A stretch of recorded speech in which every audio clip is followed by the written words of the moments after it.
Hello guys, welcome to our channel. দেখো ভোরবেলা এখন বাজে 4:30, এখন বেরিয়ে গেছি। তো উঠেছি অনেক সকালে, দেখো টোটোতে সবাই উঠেছি।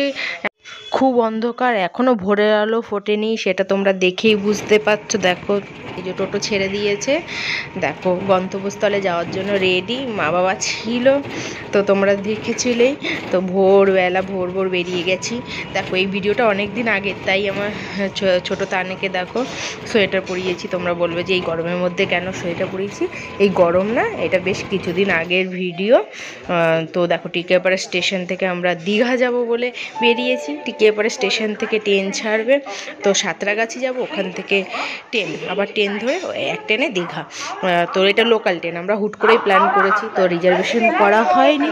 দেখো টিকিয়াপাড়া স্টেশনে ওয়েট করছি, ট্রেন আসতে দেরি হবে, তার জন্য এখানে বসে বসে সবাই মিলে ওয়েট করছি।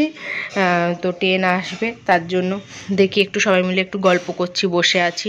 আবার একটু বোরও লাগছে, ট্রেনের টাইম হয়ে গেছে কিন্তু আজকে ট্রেনটা লেট দিয়েছে, তার জন্য অনেকক্ষণ ওয়েট করতে হয়েছে।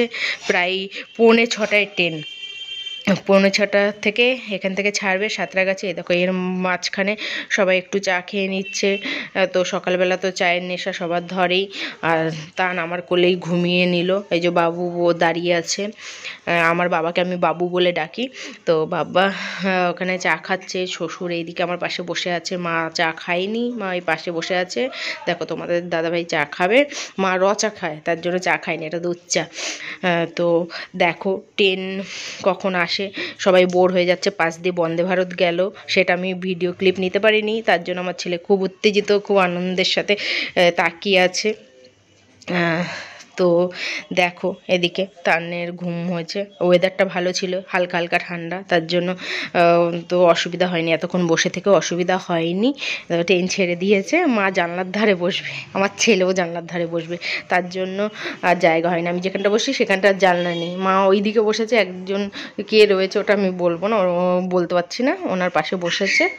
তো এদিকে আমরা বসেছি সবাই, তো আমিও বসে আছি। দেখো আমার দিকে এবার ভিডিওটা করে ক্যামেরা করেছি, আমি এরকম সাইড করে বসে তানকে নিয়েছি, নালে ওর হাওয়া লাগবে, তাই অপোজিট করে বসেছি যাতে ওর হাওয়াটা না লাগে।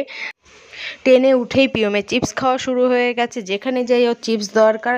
চলো আজকের ভিডিওটা এখানেই শেষ করি, পার্ট 2 দেখতে হলে চ্যানেলটা সাবস্ক্রাইব করে দাও।